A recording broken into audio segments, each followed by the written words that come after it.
Good evening, dear listener, and welcome back to Sleepy History. I'm so glad you're here tonight. Wherever you are, whatever hour of the night it may be, this is your time to rest. If you haven't already, take a moment now to settle in. Adjust your pillow, tuck the blanket softly around your shoulders.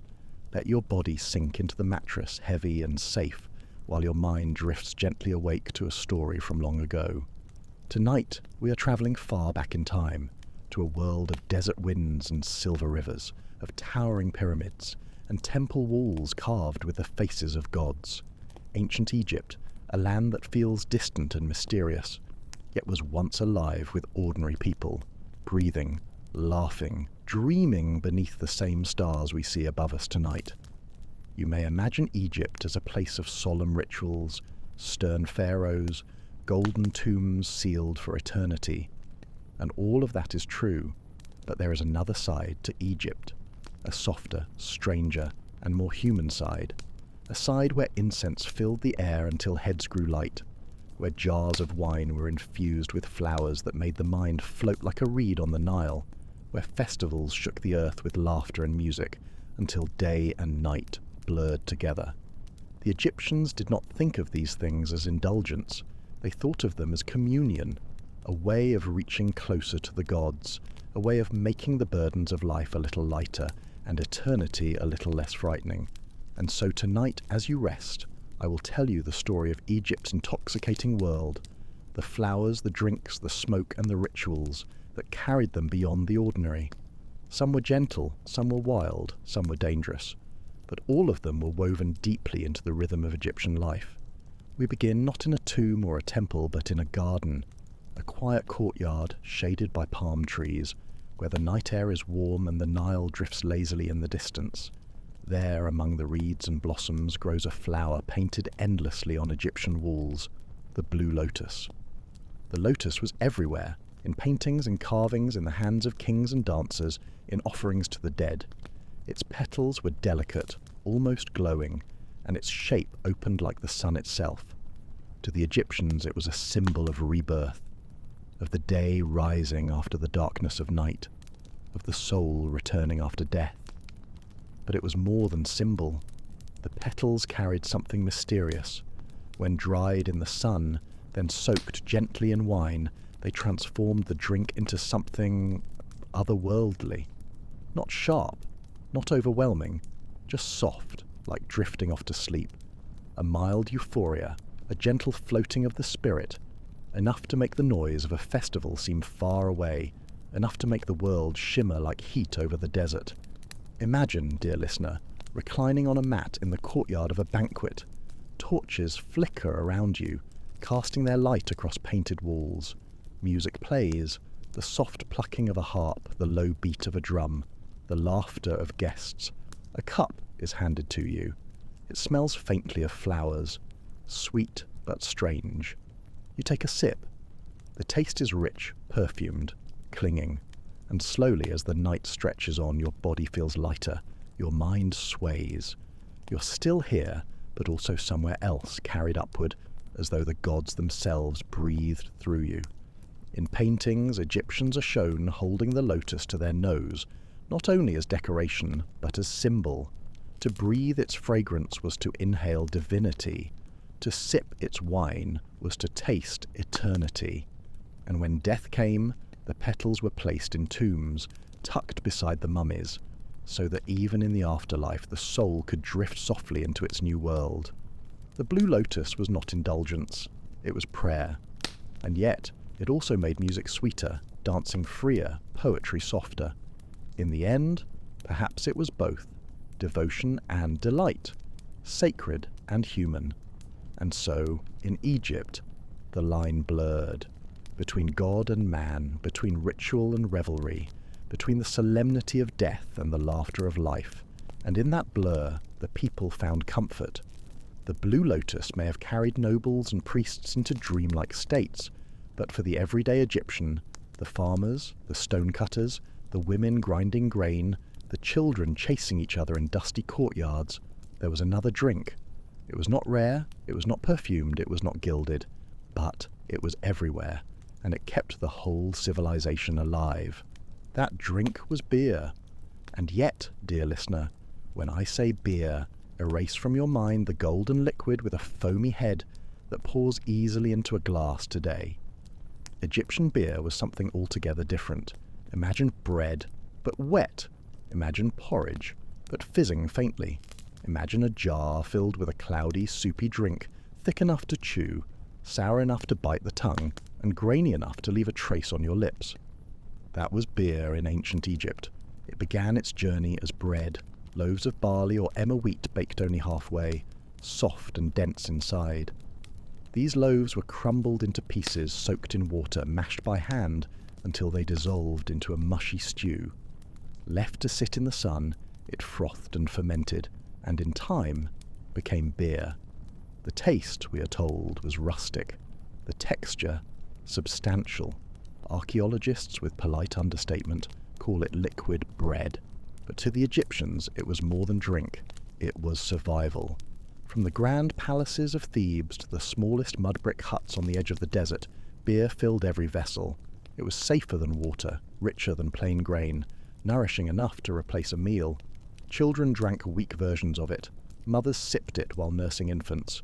Priests poured it into offering bowls, and workers drained it at the end of long, blistering days. To live in Egypt was to live on beer, and it was payment too. Imagine the great projects. Pyramids rising toward the sky, temples stretching for hundreds of feet, statues taller than houses carved out of stone. Behind every monument were thousands of men and women, hauling, chiseling, grinding, sweating in the desert sun. They were not paid in coins, they were paid in beer. Jars of it every day. For the men dragging ropes across the sand, perhaps 4 liters in a single shift. A reward that quenched thirst, dulled pain, filled the belly, and sent the mind into a soft haze. The pyramids, in a very real sense, were built on barley and yeast.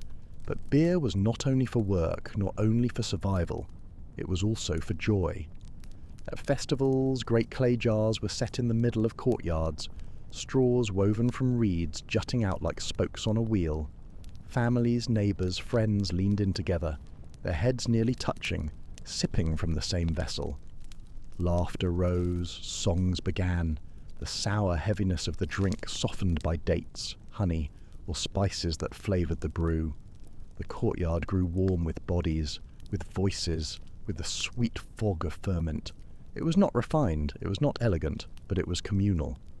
The pharaoh might sip lotus wine from golden chalices, but the people who built his tombs shared cloudy beer under the stars.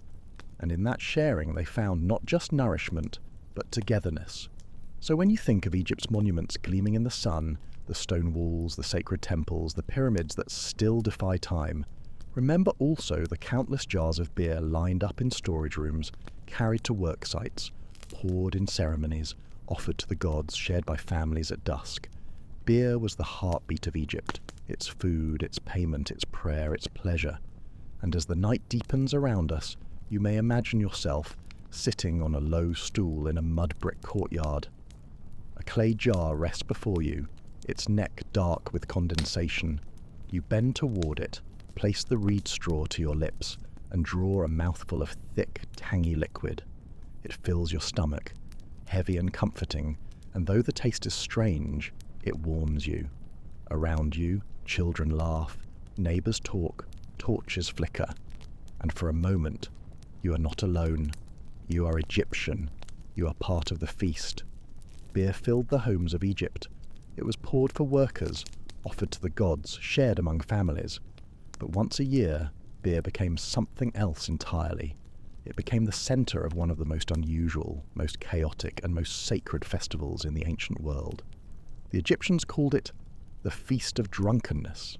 This was no metaphor, no gentle phrase for a quiet gathering. It meant exactly what it sounded like.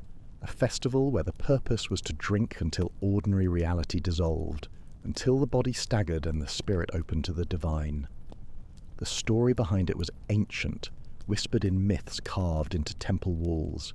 It began with the goddess Hathor. She was the goddess of joy, of love, of music, of beauty, but also of vengeance. When angered, she could be terrifying. Once, the myths tell us, She descended upon humankind in wrath.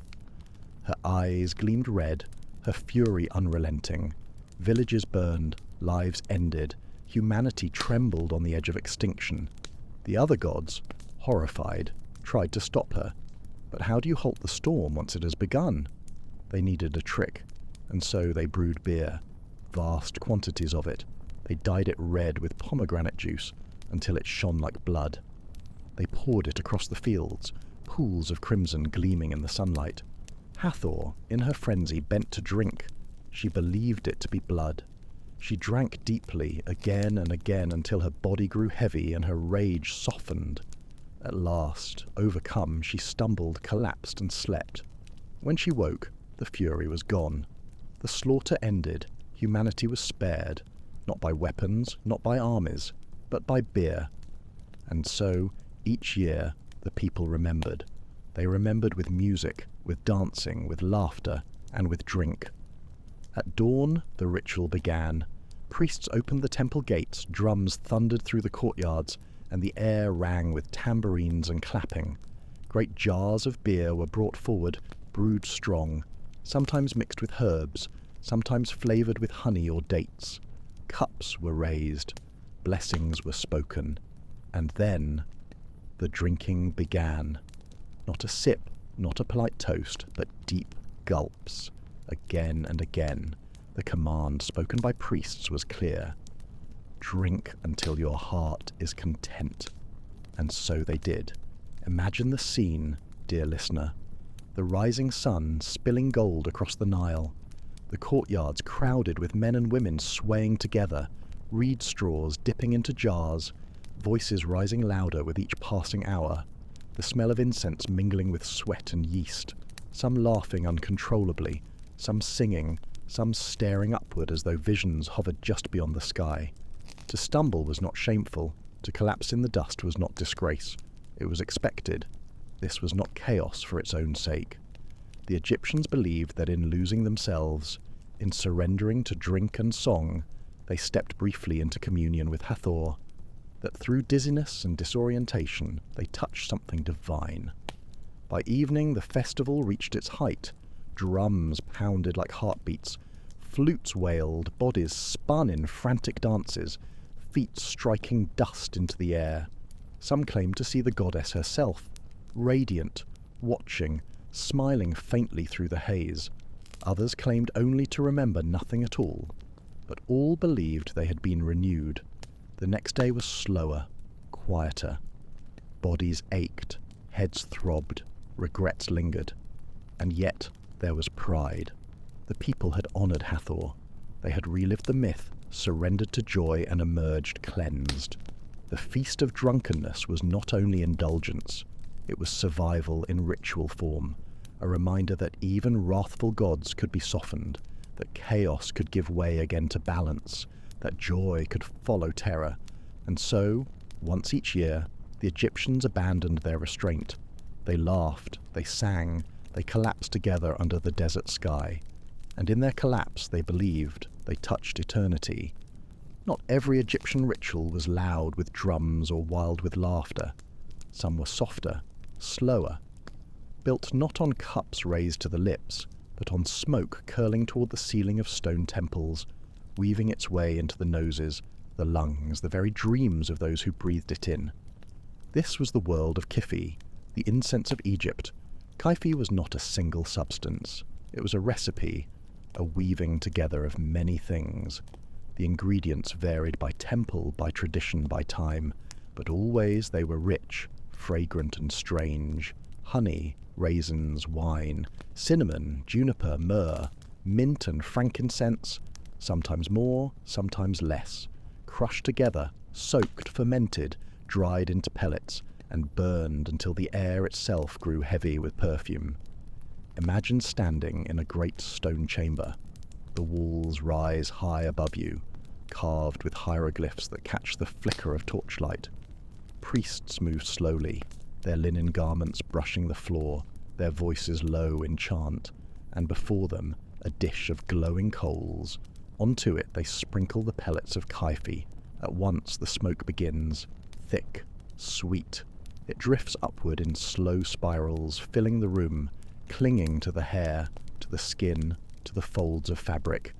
There are no windows, no breeze, only the smoke, the chanting, and the stone walls that hold it all in. Breathe it in, and you feel lightheaded. Your thoughts soften at the edges. The chants seem to grow louder, though the voices have not changed. Shapes seem to stir in the patterns of the smoke. Are they visions, dreams, or simply the mind, starved of clean air, reaching for meaning? The Egyptians did not question. For them, this was communion. The smoke was offering, medicine and gateway all in one. To fill the temple with kaifi was to purify it, to honor the gods, and to invite visions. And so it was used everywhere. At dawn, as the sun touched the horizon, Kifi burned to greet Ra. At dusk, as darkness gathered, Kifi burned again, to ease the souls of the people into night. It was part of healing too. Some recipes claimed to soothe coughs, ease sleep, even calm the sting of snakebite. The Roman writer Pliny would later claim that kaifi cured insomnia. Perhaps it did, or perhaps it simply lulled the body into surrender, the mind into silence. But there was more to it than medicine. Kifi was also memory. It was burned in tombs during embalming, so that the scent of the divine followed the dead into eternity. Archaeologists, opening sealed chambers thousands of years later, sometimes reported faint traces of it still lingering, as though the smoke had clung to the stones forever. Imagine it now, dear listener. You are standing in a chamber lit only by torchlight. The chants hum low, steady, endless. The air grows thicker with every moment. You close your eyes, you breathe. The sweetness of raisins, the sharpness of cinnamon, the heaviness of honey, all swirl together, filling your chest, softening your mind. You're not certain whether you are awake or dreaming. Perhaps it does not matter. Perhaps that is the point. For the Egyptians, Kifi was not decoration. It was a bridge between the world of the living and the world of the gods, between waking and dreaming, between breath and spirit. And so, while the lotus carried joy and beer carried strength and drunken feasts carried release, Kifi carried silence. The silence of smoke, of half-visions, of hearts, slowed into stillness. It was the incense of eternity. Among all the plants known to Egypt, few carried a reputation as haunting as the mandrake. Its roots twisted beneath the soil like small human figures, sometimes forked in a way that made them look almost like legs, almost like arms, almost like the outline of a tiny person hidden in the earth. To see it was to shiver. To touch it was to wonder if you had crossed into some forbidden territory.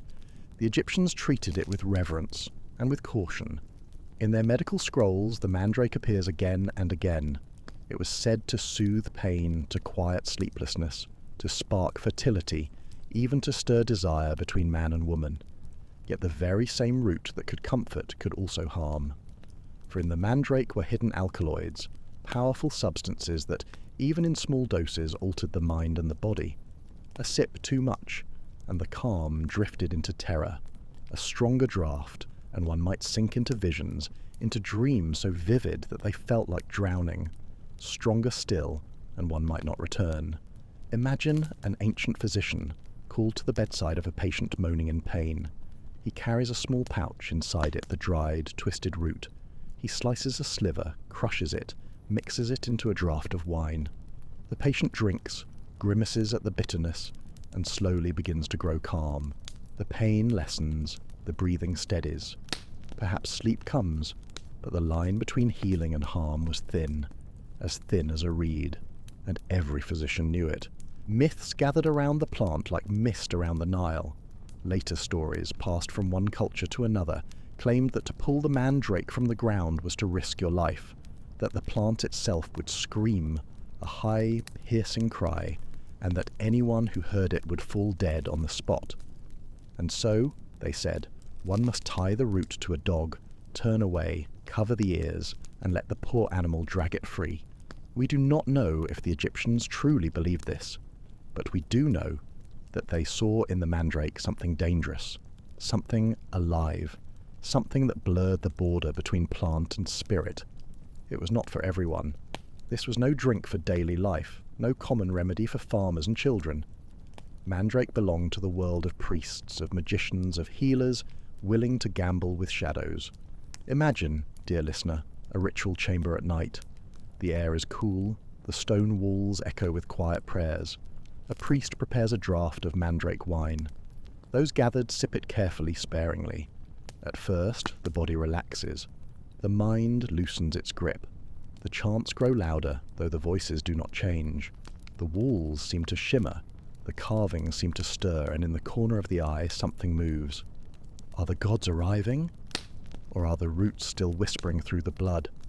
The Egyptians did not ask such questions. For them, the visions were real enough. A glimpse of the divine, dangerous though it may be. Mandrake was both medicine and mystery, a comfort to the sick, a key to sleep, a spark to love, but also a doorway too wide, too dark, too uncertain to be trusted by all. It was a plant you approached carefully, with reverence, with fear, a plant that reminded you the earth itself held powers beyond your control. And perhaps, as you lie here tonight, safe in your bed, you can imagine that twisted root, sleeping still in the ground, holding secrets too old to name. Cannabis, in ancient Egypt, did not arrive with fanfare. It was not carved on tomb walls like the lotus, nor whispered about in fearful tones like the mandrake. Instead, it lingered quietly in the background, present in medical scrolls, present in the hands of healers, woven gently into the rhythm of daily life. The Egyptians called it Shemshemet, and in their papyri, those scrolls of ink and reed, where physicians carefully noted remedies for pain, fever, and wounds, cannabis appears again and again. It was listed as a treatment for sore eyes, for inflammation, for headaches. Sometimes crushed into oils, sometimes ground into pastes, sometimes mixed with honey. For women, it carried special uses. It was said to soothe the body after childbirth, to ease the pains of the womb, to calm the heart. Some recipes even suggest suppositories, small bundles of cannabis and other herbs, placed gently within to ease discomfort. An ancient remedy, both practical and strange, yet in its own way not so far from modern medicine. But cannabis was not only swallowed or applied. Sometimes it was burned. A resinous lump dropped onto coals, a trail of smoke winding upward, mingling with incense. Priests claimed it carried prayers more swiftly, opened minds more readily, softened the body's resistance to divine presence. Imagine standing in a temple chamber where the air already swirls with kifi, honey, myrrh, raisins, wine, and now a sharper note, herbal, earthy, lingers in the smoke. Breathe deeply enough, and perhaps the gods seem closer. Did the Egyptians smoke it in the way people do today? There is no clear proof, but there are hints, traces found in the wrappings of mummies, residues on ancient vessels, whispers that suggest it was not only medicine but sometimes indulgence. A soft drifting of the mind, a quiet slowing of thoughts, a balm against the sun and the endless weight of work. Picture, dear listener, a woman in her garden at dusk. She has laboured all day, grinding grain, fetching water, tending to children. Her back aches, her eyes sting. A small bundle of herbs is brought forth, crushed, mixed with honey, warmed gently, then pressed against her temples. The pain fades. She breathes more easily. She looks up at the first stars appearing above the Nile, and for a moment she is at peace. To the Egyptians, cannabis was never only pleasure. It was healing. It was a tool, a medicine, a sacred helper. And yet, as with so much in their world, medicine and mysticism blurred together. A salve for sore eyes might also be a bridge to visions. A soothing balm for the womb might also be a prayer for fertility.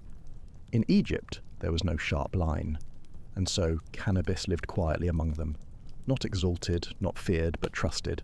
A companion plant carried through life and into death, traces of it still lingering on mummies thousands of years later. Gentle, healing, familiar. A plant of comfort tucked softly into the great library of Egypt's intoxicating world. Some plants soothed, some delighted, some carried visions, but the poppy carried something deeper, something heavier, something that could blur pain into silence, blur sorrow into dreams, blur the very edge of life itself. Opium. It was not native to Egypt. The poppy was born in distant lands, in the hills and fields of the eastern Mediterranean, but traders carried its seeds along their routes, tucked away with spices, beads, and oils. By the time of the New Kingdom, the Egyptians knew it well. They may not have called it opium, but in their medical papyri the descriptions appear. Extract of the poppy, dark and potent, to be swallowed, to be mixed, to be slipped quietly into remedies. To a people who knew the constant bite of disease, the agony of childbirth, the breaking of bones and the swelling of wounds, opium was nothing short of miraculous. It dulled pain, it calmed coughs, it soothed the stomach, it quieted the cries of the restless. For a mother struggling through labour, it was comfort. For a scribe with aching joints, it was release. For a priest tending the sick, it was holy medicine. And yet, it was more than medicine. Imagine a temple chamber at night. Lamps flicker. The air hums with chanting. A priest prepares a draught of wine, dark, rich, heavy, and stirs into it the extract of the poppy. He lifts it to the lips of a supplicant, who drinks deeply and waits. Slowly the pain in the body softens. The fear of death recedes. The mind loosens its grip. In the blur, the chant sounds sweeter. The torchlight glows brighter. And perhaps the gods seem closer. In these moments, opium became not just a cure, but a bridge, a way of easing the soul toward communion, of preparing the dying for their journey, of smoothing the path between this world and the next. But it carried danger too, for where pain ends, dreams begin, and where dreams begin, the body grows reluctant to return. Even in ancient times there must have been those who sought the poppy not for healing, but for forgetting, not for prayer, but for escape, and so it followed them into death as well. Archaeologists have found traces of opium in tombs, nestled among jars of wine, cones of incense, petals of lotus. The Egyptians prepared their dead not only with food and amulets, but with comfort, with the promise that even in eternity the soul might drift in blissful silence, carried by the poppy's gift.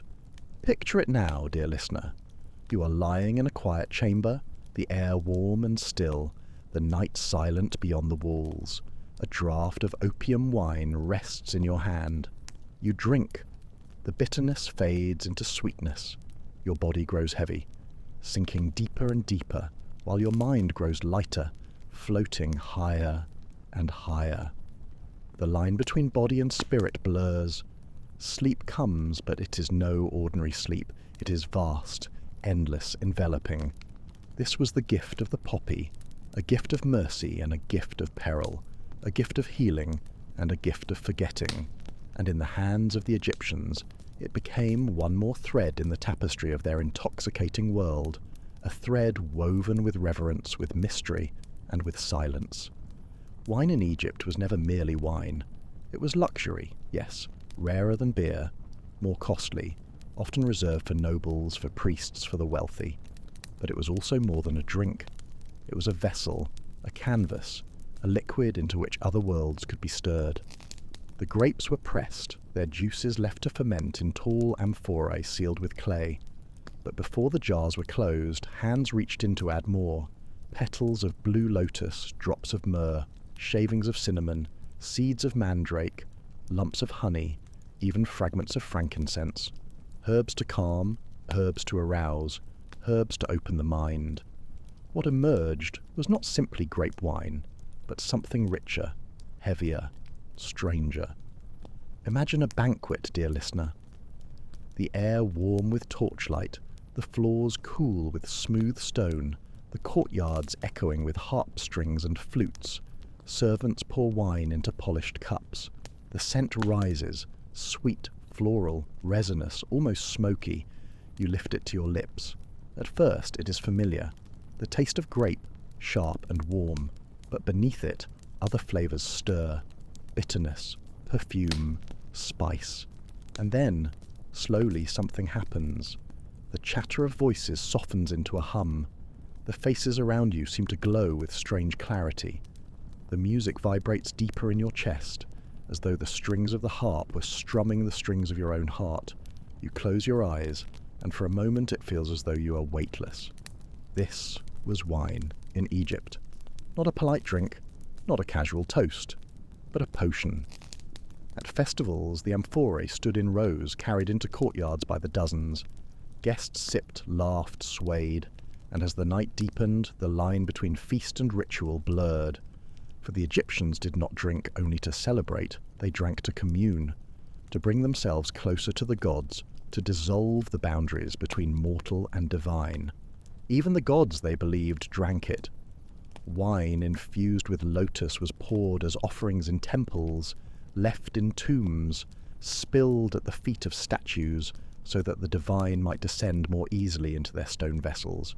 To share wine with herbs was not only to join the living, but to invite the dead, the gods, the unseen into the circle. Picture it, a courtyard under the stars, the Nile nearby, glittering faintly in the night, guests reclining on woven mats, cups in hand, laughter rising into the warm air. The wine flows, heavy with lotus and spice. Someone begins to sing, their voice cracking, then rising higher, carried by the drink. Another guest stares silently at the stars, their cup forgotten, their lips moving in whispers. Are they drunk? Or are they speaking to the gods? In Egypt, perhaps there was no difference. Wine was a door. Sometimes it opened into joy, into laughter, into music shared among friends. Sometimes it opened into visions, into dreams, into trances that no one could explain. And sometimes it opened into silence, into the heavy forgetfulness of herbs too strong, of sleep too deep. The Egyptians poured it anyway, into their feasts, into their temples, into their tombs. For in wine, as in life, they saw not only danger, but the possibility of transcendence. For the Egyptians, worship was not only words carved into stone, not only offerings laid at the feet of statues. Worship was also surrender, letting the body, the voice, the mind become vessels for the divine. Trance was not feared, it was welcomed. Imagine a temple chamber at night. The air is thick with incense, kaifi smouldering, sharp herbs glowing on hot coals. The torches flicker against stone walls, painting shifting shadows that look almost alive. In the centre, a circle of priests and priestesses begin to move. Slowly, rhythmically, hands strike drums.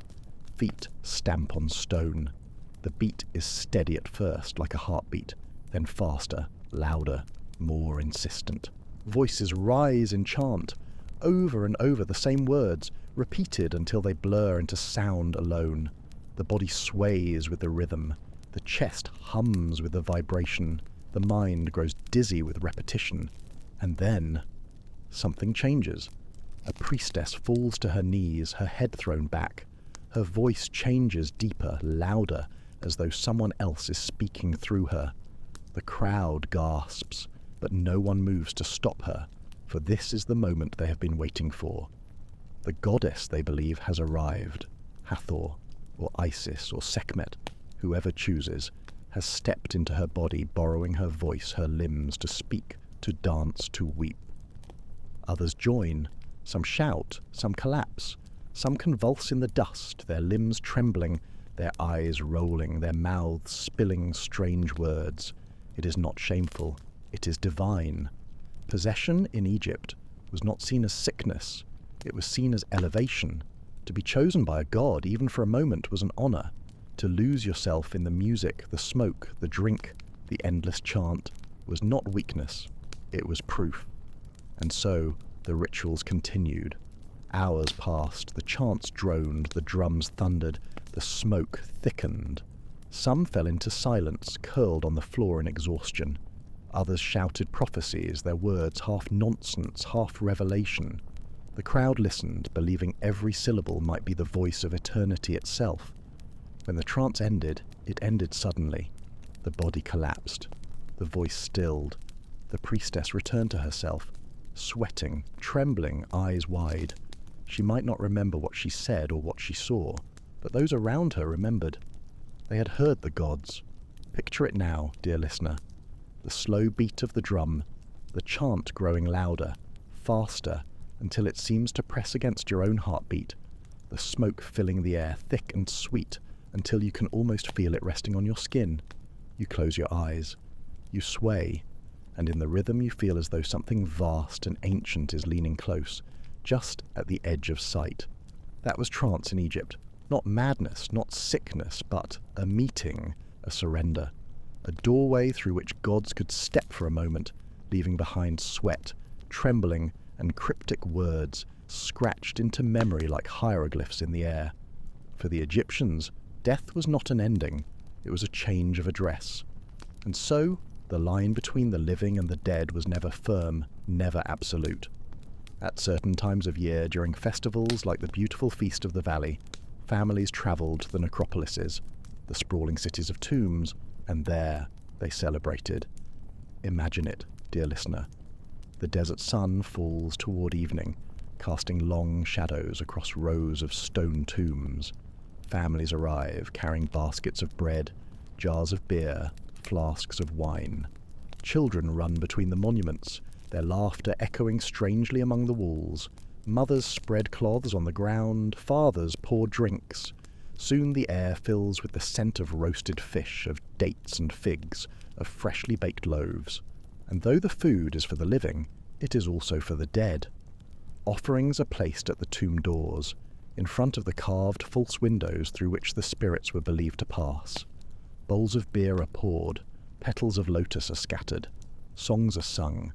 The living sit in circles, eating, drinking, talking, but they do not speak only to one another. They speak to the tombs, to the walls, to the silent names carved in stone. Mother, are you well? Father, watch over us. Grandfather, drink with us. Sister, laugh with us. It is not strange to them. It is natural. As the night deepens, some fall asleep on mats beside the tombs. They hope for dreams, dreams in which the dead might appear, offering advice, comfort, or simply presence. A ghostly whisper in the quiet of night. Perhaps, do not lend money to your brother. Perhaps, remember to place the amulet on the left side. Perhaps nothing at all, save the comfort of being together again. To the Egyptians, the dead were never gone. They were always near, always listening, always capable of joining the feast if only one made space for them. And so, under the stars, the living and the dead ate together, drank together, dreamed together. A family spanning two worlds, bound by bread, beer, and love. But every feast has its end, and when dawn broke over Egypt, after the wine, after the smoke, after the laughter and collapse, the morning came heavy, heads throbbed, stomachs churned, the temples that echoed with song and prophecy now filled with groans. The Egyptians did not write openly about hangovers, but in their medical papyri, the clues remain. Remedies for pain of the head, treatments for troubled stomachs, honey mixed with herbs, cool water poured gently over the brow, concoctions designed to purge the body, to empty it from both ends, to restore balance, though surely at a cost of further misery. Some lay still, claiming visions lingered. They whispered, "I was overcome by the divine." For to admit one had merely drunk too much was shameful, but to say one had been carried by a goddess, that was respectable. A blackout became a mystical trance, a stumble became a sacred dance, and so life resumed. Farmers returned to their fields, scribes to their scrolls, masons to their chisels. Children played in the courtyards, priests prepared offerings, boats drifted again across the Nile. And yet, within the quiet of their bodies, the echoes of the night remained, the sweetness of lotus, the heaviness of beer, the warmth of wine, the haze of incense, the strange half-dreams of roots and resins. Even in death they carried it forward. Tombs were filled with jars of wine, with cones of incense, with bundles of herbs. For the Egyptians believed that eternity, too, required comfort, that the soul, setting out on its endless journey, should not travel empty-handed. And so we end where they began, with drink, with smoke, with the gentle blurring of the line between life and something beyond. And now, dear listener, the story closes. You have walked through Egypt's intoxicating world, through flowers and roots, through feasts and tombs, through visions and silences. As you lie here now, safe and still, perhaps you feel the echo of that ancient search, the longing to soften the body, to lift the spirit, to reach beyond the ordinary and touch the eternal. The Egyptians did it with lotus, with beer, with poppies and smoke. You do it now with story, with imagination, with sleep. So let your breath slow, let your body sink, let your thoughts drift like incense smoke into the night. The Nile flows on, the stars still shine, and you, like the Egyptians long ago, are safe within their light. Good night. Hello, aspiring time traveller. Get ready to ditch your memory foam, because we're about to plunge headfirst into a world where everything you thought you knew about love and relationships gets gloriously, hilariously, and surprisingly turned on its head. Forget everything your history teacher told you about ancient civilizations being stuffy and repressed. Ancient Egypt, they were basically the free-spirited, open-minded rebels of the ancient world. Welcome to ancient Egypt, where normal is backwards. When the Greek historian Herodotus first stepped off that boat onto Egyptian soil, he basically lost his mind. I mean, imagine visiting a place where everything you thought was normal is completely backwards. That's exactly what Egypt was for him. He straight up accused them of reversing the ordinary practices of mankind. Marriage, love, public affection, all of it seemed upside down to this poor guy. And honestly, he wasn't entirely wrong. The way Egyptians approached relationships was pretty wild compared to other ancient civilizations. You see, the Greeks kept their women practically locked away, shrouded in mystery, barely allowed out of the house. Egyptian women, on the other hand, they were out and about, running businesses, making deals, and generally living their best lives with a shocking amount of freedom. It was like a cultural slap in the face for poor old Herodotus, who probably went home and immediately wrote a sternly worded letter to his local philosopher about the moral decay of the world. Oh, and if you're enjoying these stories, I'd really appreciate a like or subscribe. It helps me know you're out there, listening. I'm super curious where you're all listening from, so drop a comment with your location and what time it is there. It always blows my mind how people are falling asleep to this all over the world, from a cozy evening in Bucharest to a bright morning on the other side of the planet. Knowing that you're drifting off to tales of ancient romance makes my day. Alright, find that cozy spot, take a nice slow breath and just let your body sink into whatever you're lying on. We're heading back to ancient Egypt, so congratulations. You just woke up in the land of pharaohs, pyramids, and surprisingly progressive relationships. The first thing that hits you is the heat. Not the gentle warmth of modern central heating, but that bone-deep desert heat that makes your skin prickle with sweat almost instantly, as if your pores are staging a tiny protest. You're lying on a reed mat that crackles beneath you, a far cry from your memory foam mattress back home. Through the small window cut high into the mud brick wall, you can see the sky is just beginning to lighten, turning that distinctive Egyptian blue that artists have tried to capture for centuries, a blue so intense it almost hums. The smells around you are just as intense. There's the earthy scent of the Nile, a muddy sweetness that seems to permeate everything, clinging to the very air. Closer, you catch whiffs of cooking fires starting up outside, the tantalizing aroma of bread baking somewhere nearby, promising a simple but satisfying breakfast. And then there's another, more exotic smell, the distinct aroma of kefi incense burning in a small copper dish near the door. It's a mixture of myrrh, frankincense, and raisins, a concoction that was supposed to please the gods and purify the home, though you suspect it also did a pretty good job of masking the less pleasant odours of village life. You sit up, and your bare feet touch the packed earth floor, surprisingly cool against your skin despite the growing heat of the day. Outside, you hear voices calling to each other, the rhythmic clatter of pottery as someone prepares for the day's tasks, and the distant bray of a donkey pulling a cart, the soundtrack of ancient morning life. Life is already bustling, and the sun has barely kissed the horizon. Welcome to Egypt. The year is, well, Egyptians wouldn't recognize our calendar system, but let's say it's around 1400 BCE, during what we now call the New Kingdom. This was the era of legendary pharaohs like Akhenaten, Tutankhamun, and the formidable Hatshepsut. a woman who ruled Egypt as a king, beard and all. You're about to learn something pretty fascinating about this place. Love and marriage here aren't what you'd expect at all. Now, if you're lying there thinking about all those History Channel documentaries about Egyptian pharaohs marrying their sisters and weird incest stuff, I'm going to stop you right there. Yes, royal marriages were often between siblings, a way to keep the royal bloodline pure and consolidated power within the ruling family. But that was basically just for the royal family. The top 1% of the 1%. Regular folks like you and me? Totally different story. For most ancient Egyptians, marriage was surprisingly practical, yet deeply personal.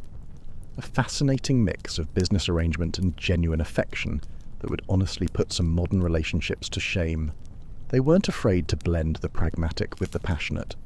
So, here's the first thing that would have blown Herodotus's mind, and probably yours too.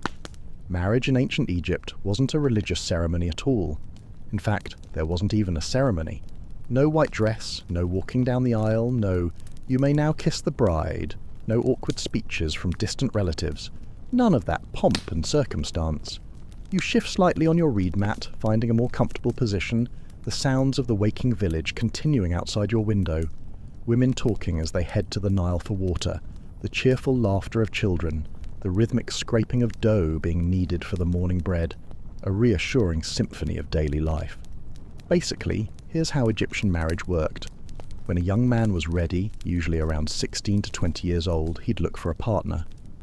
Girls were typically younger, often just after their first menses, around 12 to 14. Young by our standards? Sure. But when life expectancy was a grim 30 to 35 years for common folk, you didn't exactly have time to spend a decade finding yourself before settling down and producing heirs. Time was of the essence.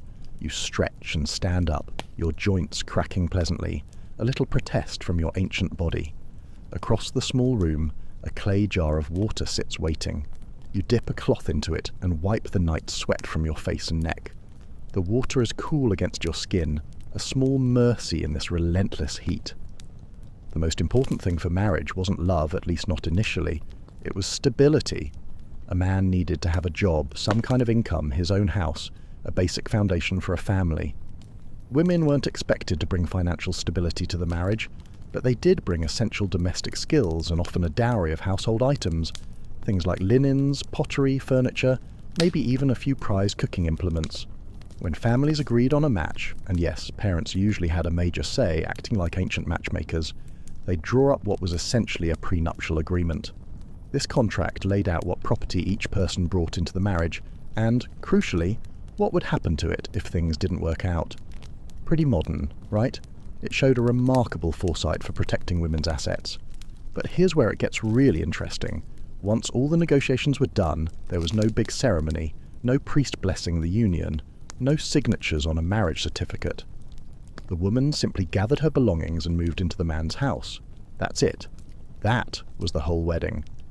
The moment she crossed his threshold with her stuff, they were considered married, as legally binding as any modern ceremony.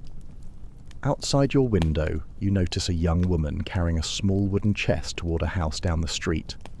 Following her are two older women with baskets of linens, pottery, and other household goods. You're witnessing exactly this. A new bride moving her possessions into her husband's home, the beginning of a marriage, ancient Egyptian style. The young woman looks nervous but excited, clutching a small carved bird in her free hand, perhaps a good luck charm. The neighbours have come out to watch and call good wishes, their voices blending into a cheerful murmur. There's a festive atmosphere, even without a formal ceremony. A few musicians have appeared, playing simple reed flutes and small hand drums, their melodies weaving through the morning air. The rhythm is hypnotic, a gentle pulse that seems to match the beating of your own heart as you watch this intimate slice of history unfolding before you. Your body feels heavy and comfortable as you lean against the cool mud brick wall, observing this scene from across the millennia. Now, you might be thinking, this all sounds pretty transactional. And yeah, there was definitely a practical aspect to it. Marriage was about alliances, producing heirs, and creating a stable household unit in a challenging environment. But here's the thing that made Egyptian marriage different from a lot of other ancient cultures, and truly revolutionary for its time. Women had rights, like serious rights. Rights that women in Greece or Rome or basically anywhere else wouldn't get for thousands of years. For starters, that prenuptial agreement we talked about. It protected the woman's property. Whatever she brought into the marriage remained hers. The husband couldn't touch it. She could also inherit property from her parents independently of her husband, and she could buy and sell property without his permission. This meant an Egyptian woman could be a landowner, a businesswoman, an independent economic force, a stark contrast to her counterparts in other ancient societies, where women were often legally considered property themselves. You decide to follow the small wedding procession, your bare feet padding softly on the packed earth of the street, the fine dust rising slightly with each step. The heat is building as the sun climbs higher, and you can feel sweat beginning to trickle down your back, a constant companion in this climate. The smell of bread baking, now mingled with the tantalizing aroma of roasting fish, makes your stomach rumble. You haven't eaten yet today, and the thought of food is a powerful motivator. The crowd turns down another street, a narrow alleyway that provides some blessed shade, and you follow, drawn by the music and the contagious cheer of the celebration. You feel your shoulders relax a bit as you escape the direct sun, a small moment of relief. What's really wild is that Egyptian women could divorce their husbands just like that. If things weren't working out, a woman could simply leave, taking all her original property plus a divorce settlement that was usually about 1/3 of the marital assets. In a world where women were basically considered property themselves in most places, this was revolutionary. Imagine Herodotus's face when he heard that. Of course, men could divorce their wives too, but they'd have to pay up. And either way, any children from the marriage would stay with the mother. The father might provide some support, but custody defaulted to mom. Again, mind-blowing for the ancient world. This legal framework suggests a society that placed significant value on the well-being and autonomy of women, a concept almost unheard of elsewhere. The procession has stopped at a modest but well-kept house, its mud brick walls adorned with fresh paint in vibrant blues and reds. The young bride is being welcomed by her new husband, a man perhaps a few years older than her, his face flushed with a mixture of nervousness and eagerness to please. He looks like he just won the lottery, which, in a way, he has. His friends are clapping him on the back, making jokes that make him blush even deeper. The bride's mother is wiping away tears, but they seem to be happy ones, tears of pride and relief. You lean against a wall across the street, your body feeling pleasantly heavy as you observe this intimate moment, this simple beginning happening before you. This simple, ceremony-free wedding is the foundation of Egyptian family life, a bedrock of community and tradition. But the really interesting thing about Egyptian marriage wasn't just the legal stuff. It was the emotions. Despite marriages often being arranged for practical reasons, Egyptians actually valued romantic love a lot. It wasn't just a byproduct, it was an aspiration. You close your eyes for a moment, feeling the rough texture of the mud brick wall against your back, grounding you in this ancient moment, connecting you to the lives lived here thousands of years ago. When you open them again, the bride and groom are sharing a shy smile. Despite all the practical arrangements that brought them here, there's a genuine warmth between them, a spark of affection that promises something deeper. The evidence for love in ancient Egypt is everywhere once you start looking. Their poetry is full of it, passionate, romantic verses that could rival anything from Shakespeare to your favourite modern love song. Imagine hearing this. To hear your voice is pomegranate wine to me. I draw life from hearing it. Could I see you with every glance? It would be better for me than to eat or to drink. Beautiful, right? This kind of love poetry was incredibly popular, especially during the New Kingdom period. Egyptians loved to express their feelings about each other, and they weren't shy about physical affection either. They were surprisingly tactile. As you watch, the new husband takes his wife's hand and leads her into their home. The threshold moment, the actual marriage in Egyptian terms, has already happened, but this entrance together is clearly meaningful to them both, a symbolic step into their shared future. The crowd cheers, the musicians play more enthusiastically, and someone breaks out jars of beer to share around. You can almost taste the thick, slightly sweet Egyptian beer in the air. It was much heartier than our modern beers, more like a meal in a jar, often flavoured with dates or honey, and surprisingly nutritious. The celebration is getting livelier now, and you feel your own spirits lifting as you watch, a warmth spreading through you that has nothing to do with the sun. Now, here's another fascinating thing about Egyptian marriage. They believed it continued into the afterlife. Egyptians were obsessed with eternity, right? All those pyramids and mummies and elaborate tombs. Well, they thought a good marriage would last forever, literally.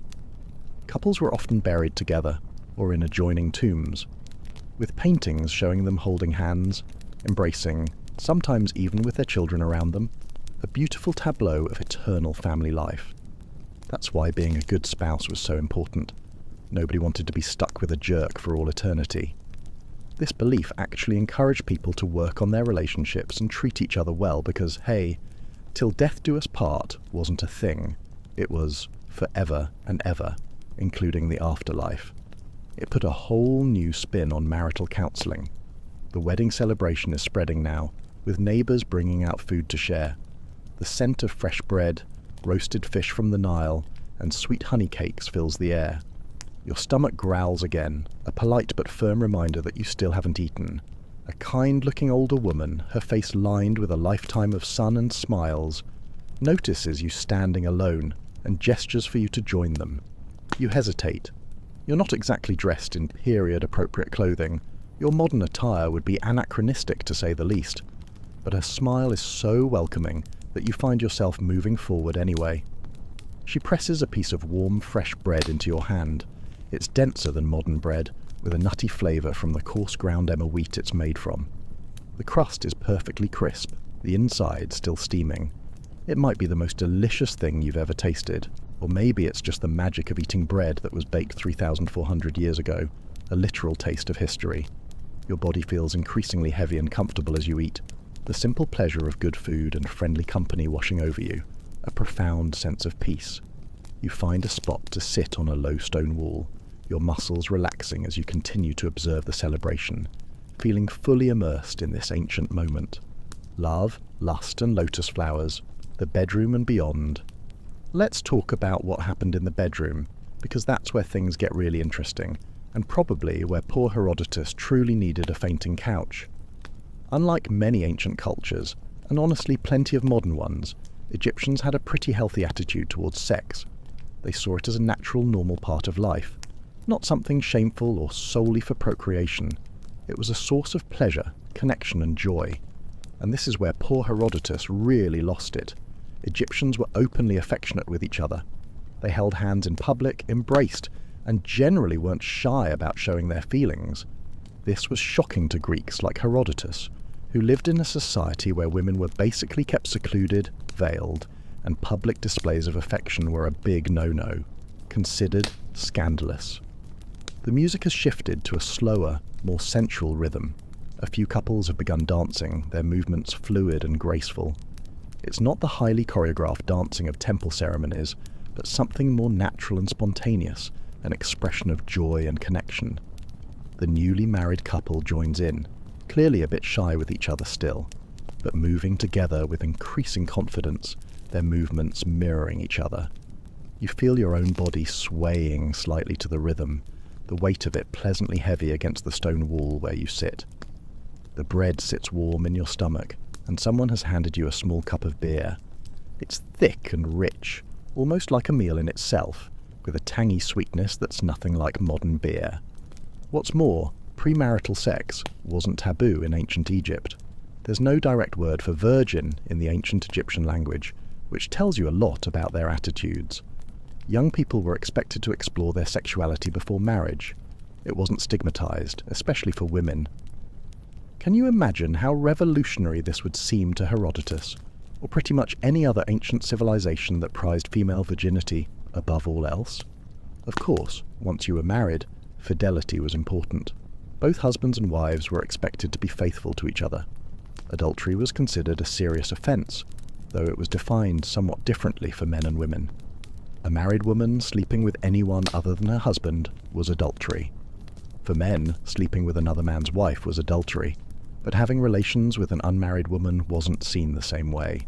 A bit of a double standard perhaps, but still more progressive than many contemporaries. The dance continues, growing more energetic. The bride and groom are laughing now, their initial shyness giving way to uninhibited joy. Their bodies move in harmony, already learning each other's rhythms, a beautiful and organic unfolding of their partnership. It's beautiful to watch this beginning of a partnership that will shape their lives. You sip your beer slowly, feeling the pleasant weight of your body against the wall, the gentle fatigue of the day settling into your muscles. The afternoon sun casts long shadows now, and the quality of light has changed that magical golden hour that photographers chase. A warm, soft glow that bathes the village in a benevolent light. Speaking of expectations in marriage, let's talk about children. Like most ancient societies, Egyptians wanted children. Lots of them. High infant mortality rates meant that having many children was the best way to ensure some survived to adulthood.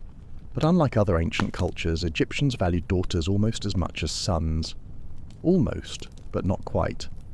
Sons were still preferred for carrying on the family name and taking care of parents in their old age, but daughters were valued too, seen as blessings and important members of the family unit. And female infanticide, the horrifying practice of killing unwanted baby girls, doesn't seem to have been a thing in Egypt, like it was in many other ancient cultures. Another point for ancient Egypt: the party is winding down now as evening approaches. The bride and groom have retreated into their new home, probably for some well-deserved rest, and neighbours are beginning to drift away, their conversations softening to murmurs. The musicians pack up their instruments, accepting thanks and payment from the bride's father, who looks utterly exhausted, but content. You finish your beer, feeling pleasantly tired now, your limbs feeling heavy, your eyelids wanting to droop, a gentle invitation to sleep. The stone wall beneath you is still warm from the day's heat, comforting against your back, radiating a gentle warmth. But before we wrap up this first part of our journey into Egyptian love and marriage, there's one more fascinating aspect to explore: fertility and pregnancy. Egyptians had a weird but surprisingly effective method for determining if a woman was pregnant. She would pee on barley and emmer wheat seeds. If the barley sprouted, she was supposedly pregnant with a boy. If the emmer wheat sprouted, it would be a girl. If neither sprouted, she wasn't pregnant at all. Here's the crazy part. Modern scientists have tested this, and it actually works about 70% of the time for detecting pregnancy, though not for predicting gender. Turns out, pregnancy hormones in urine can indeed stimulate seed growth. They were accidentally onto something. The streets are quieter now as dusk falls. Oil lamps are being lit in windows, casting a warm, flickering glow, turning the mud brick houses into inviting beacons. The temperature is finally dropping, bringing blessed relief from the day's heat. A cool balm after the sun's relentless embrace. Your body feels increasingly heavy, sinking into a pleasant state of relaxation, your muscles loosening. Childbirth itself was dangerous business, of course. It was handled by midwives, not physicians, and was viewed as a natural process rather than a medical event. Women gave birth in a squatting position on special birthing bricks, surrounded by other women who would provide support and encouragement. Amulets and prayers to gods like Taweret, a hippo goddess who protected mothers and children, and Bes, a dwarf god who scared away evil spirits, were essential parts of the process, a blend of practical support and spiritual protection. If a child survived to age 5, they could generally look forward to a decent lifespan for the ancient world, about 30 to 35 years for common folks, and up to 50 to 60 years for the upper classes, who had better nutrition and didn't have to do hard physical labor. As darkness falls completely, the village grows quiet. Only the occasional bark of a dog or a distant laugh breaks the silence, a gentle hum of life. The stars above are brilliant in a way you never see in the modern world, unpolluted by electric lights.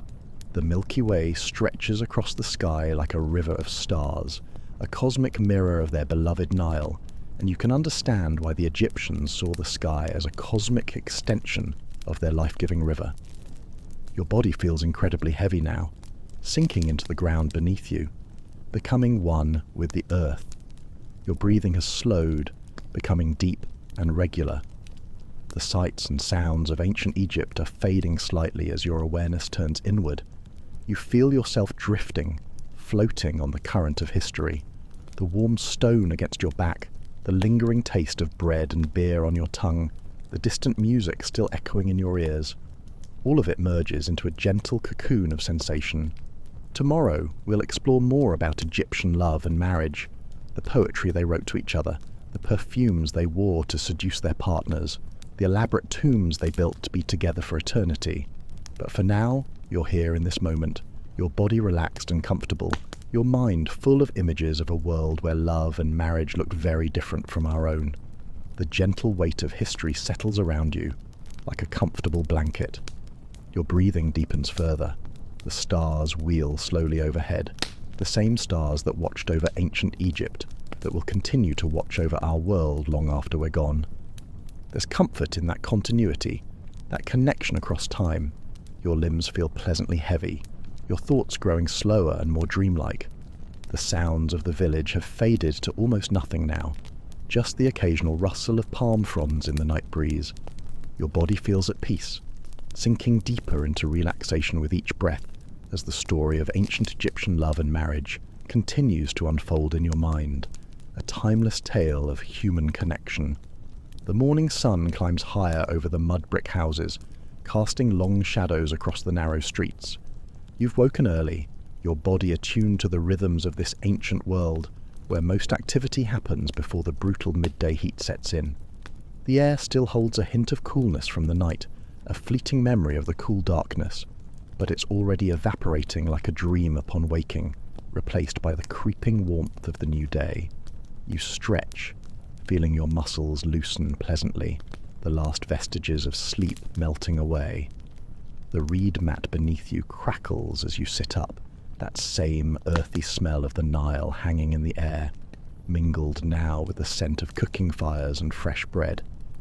Your stomach rumbles, a gentle reminder that it's time to find something to eat. Outside, women are already lined up at the communal bread ovens, chatting as they wait for their loaves to bake, their voices a soft murmur. Children dart between houses, playing some game involving small clay tokens, their laughter echoing cheerfully. A couple walks past, their hands casually intertwined, and you remember what you learned yesterday about Egyptian attitudes toward affection and marriage, a refreshing openness you hadn't expected. Speaking of marriage, there's something fascinating about the actual process of finding a spouse in ancient Egypt. While parents often had significant input, acting as wise guides, young people weren't completely without choice. And the courtship process? Honestly, it wasn't that different from modern dating in some ways. Minus the dating apps, of course. You make your way to a small market that's sprung up in a wider section of the street. Vendors have laid out mats with goods for sale, vibrant vegetables, glistening fish from the Nile, colourful beads, simple tools, woven baskets, a tapestry of daily life. You accept a piece of flatbread from a smiling woman who seems to recognise you from yesterday's wedding celebration, her eyes twinkling with warmth. The bread is still warm, slightly chewy, with a nutty flavour that speaks of a simpler, purer grain than modern wheat. As you chew slowly, savouring the unfamiliar yet comforting taste, you notice a young man and woman standing near a stall, selling flowers and perfume oils.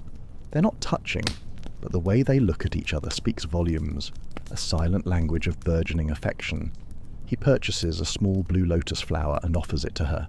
She accepts it with a shy smile, bringing it to her nose to inhale its delicate fragrance, a gesture of quiet delight. You're witnessing Egyptian courtship in action. Blue lotus flowers were powerful symbols of love and fertility, associated with rebirth and the sun.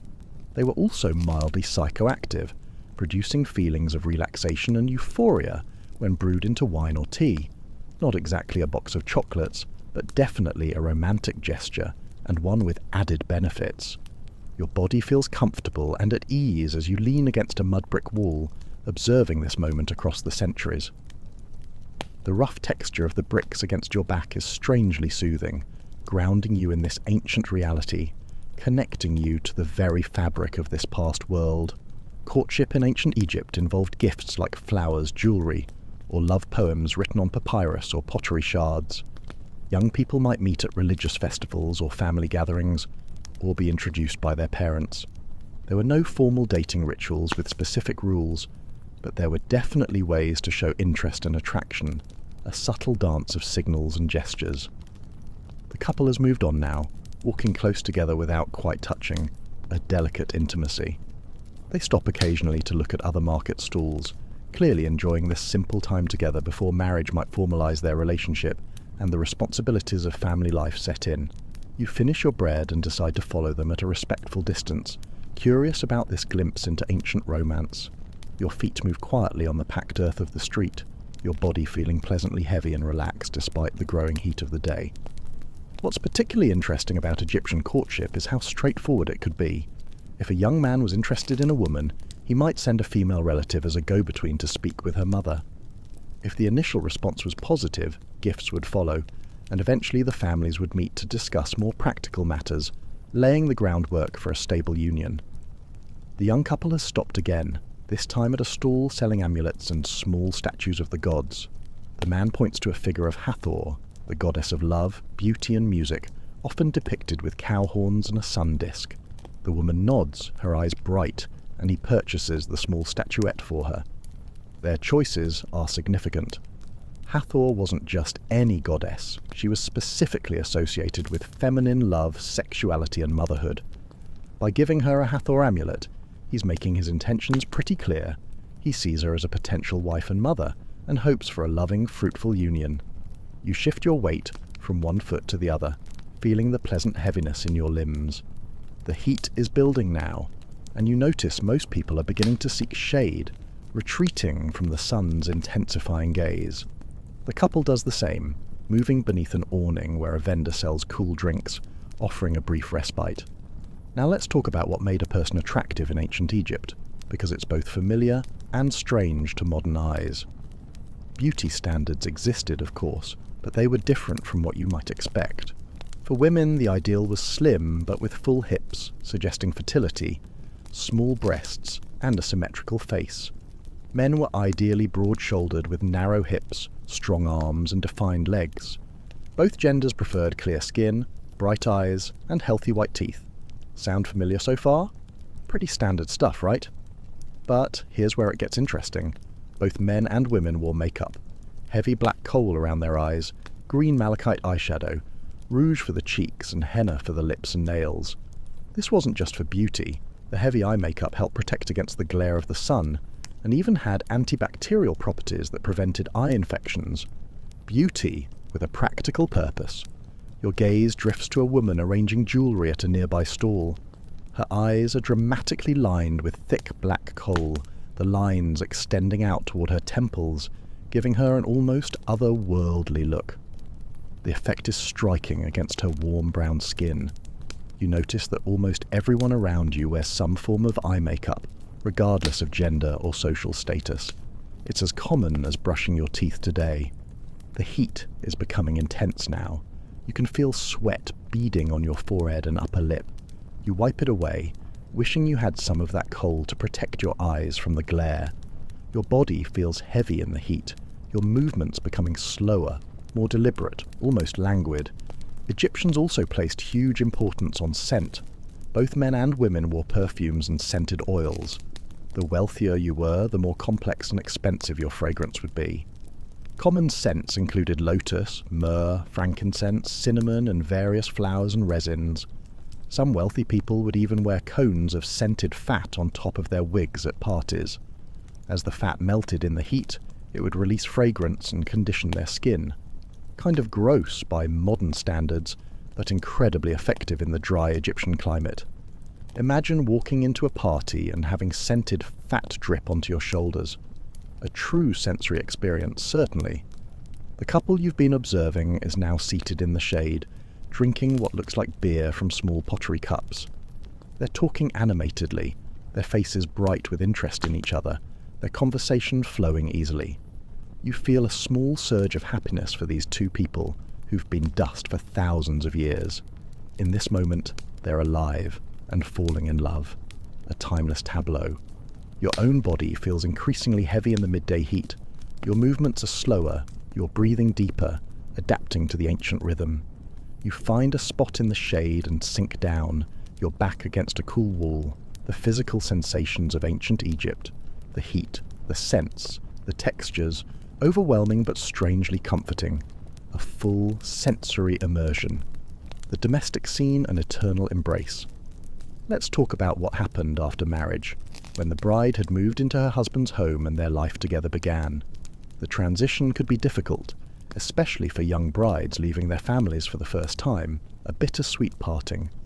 But Egyptian households often included extended family, so a new wife might find herself living with her husband's parents, siblings and their families too, a built-in support system and a bustling household. The daily routine for a married couple would depend largely on their social status. For most ordinary Egyptians, dawn meant the beginning of the workday. Men would head to the fields, construction sites or workshops, while women typically managed the household. But here's an interesting thing. Women weren't confined to domestic duties. They could work outside the home as priestesses, mourners at funerals, dancers, musicians, or in various crafts. Some even worked alongside their husbands in family businesses or trades. Egyptian women had economic rights that wouldn't be seen again in Western civilization for thousands of years, a testament to their remarkably egalitarian society. Your eyelids feel heavy in the midday heat. Around you, the village has quieted as people retreat indoors for the hottest part of the day, a collective pause. The young couple has disappeared too, perhaps returning to their respective homes until evening brings cooler air and renewed energy. You decide to follow the local custom, finding a quiet, shaded spot to rest. Your body settles comfortably against the ground, the heat making your limbs feel wonderfully heavy and relaxed. Your breathing deepens naturally as you close your eyes, drifting into a light, ancient slumber. When you open them again, the quality of light has changed. The brutal midday sun has softened to the golden glow of late afternoon, painting everything in warm hues. You must have dozed off for a while, your body adapting to the Egyptian rhythm of work in the morning. Rest during the hottest hours and activity again in the evening. You rise, your muscles feeling loose and refreshed, the short rest revitalizing you. The village is coming alive again as people emerge from their homes, refreshed and ready for the cooler hours. The air is filled with conversation, laughter, the clatter of pottery being set out for the evening meal, a gentle reawakening. As the day cools, you notice more couples out walking together, talking and laughing. Public displays of affection were common and accepted in ancient Egypt. In tomb paintings and other artwork, spouses are often shown holding hands, embracing or with their arms around each other's shoulders or waists. This openness extended to their poetry as well. Love poems from ancient Egypt are surprisingly direct about desire and physical attraction. Here's one from the Chester Beatty Papyrus that wouldn't feel out of place in a modern love letter. My heart flutters hastily when I think of my love, of you. It lets me not act sensibly. It leaps from its place. A truly universal sentiment. Your feet carry you toward the Nile, where people are gathering as the heat subsides. The great river gleams in the late afternoon light, a ribbon of molten gold winding through the green valley, reflecting the dying sun.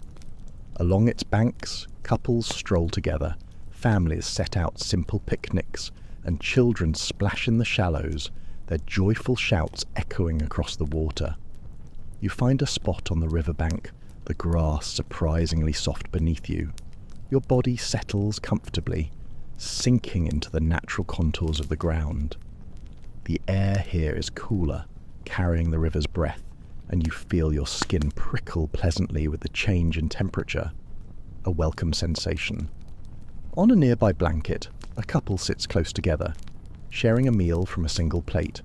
They feed each other choice morsels, their heads bent close in conversation, an intimate dance of affection. There's an easy intimacy between them that speaks of a marriage built on genuine affection, not just social obligation. What you're seeing reflects the Egyptian ideal of marriage, a partnership based on mutual respect and, ideally, love. The ancient Egyptians believed that a good marriage should bring joy and comfort to both partners. This is reflected in their wisdom literature, where men are advised to love your wife with proper attention and make her heart glad as long as you live. A truly timeless piece of advice. Your body feels increasingly heavy and comfortable as you sit by the river, watching the life of ancient Egypt unfold around you. The rhythmic sound of the water lapping against the shore synchronizes with your breathing, which has grown deeper and more relaxed, a meditative rhythm. Women in Egyptian marriages had rights that were extraordinary for the ancient world. They could own property independently of their husbands, run businesses, testify in court, and initiate divorce. Marriage contracts protected their financial interests, ensuring they wouldn't be left destitute if the marriage ended. One marriage contract from around 200 BCE states, "If I divorce you, I will give you 20 pieces of silver and return to you all that you brought." Another specifies that the husband must provide a certain amount of grain, oil, and money each month for his wife's support. These were truly progressive legal safeguards. The sun is beginning to set now, painting the sky in shades of gold, orange, and deep blue, a breathtaking tableau. Along the riverbank, oil lamps are being lit, creating pools of warm light as darkness gathers. The couple you've been observing rises, gathering their belongings. They walk hand in hand back towards the village, their silhouettes merging with the growing shadows, two figures becoming one. Your own body feels wonderfully heavy now, sinking deeper into the soft grass. The gentle sounds of the river and distant voices create a soothing backdrop as night falls over ancient Egypt, enveloping you in its ancient embrace. Let's talk about the physical space of an Egyptian marriage. The home. For ordinary Egyptians, houses were typically made of mud brick, with few windows to keep out the heat. They were often simple, with a main room for cooking and daily activities, sleeping areas that might be divided by curtains, and perhaps a roof terrace where family members would sleep during hot nights, seeking cooler air. Furniture was minimal by modern standards. Reed mats served as seating during the day and bedding at night. Wealthier homes might have wooden chairs, stools, and bed frames with woven cord or leather straps supporting a thin mattress. Storage consisted of baskets, pottery jars, and wooden chests. The simplicity might seem austere to modern eyes, but these homes were functional, comfortable, and served as the heart of family life, built for the climate and the community. You imagine the subtle differences in each home, the unique smells of different cooking fires, the personalized arrangements of baskets and mats. The weight of the evening descends fully now, a soft blanket of darkness. Your eyes are heavy. The distant sounds of the village are fading, replaced by the gentle symphony of the night, the chirping of crickets, the rustle of palm fronds in a soft breeze. You feel your consciousness drifting, sinking into the earth beneath you, becoming part of this ancient landscape. The story of ancient Egyptian love and marriage continues to unfold in your mind, a timeless narrative of human connection, affection, and the surprising ways people found joy and meaning in a world so different from our own. You are here, now, in this ancient moment, utterly at peace.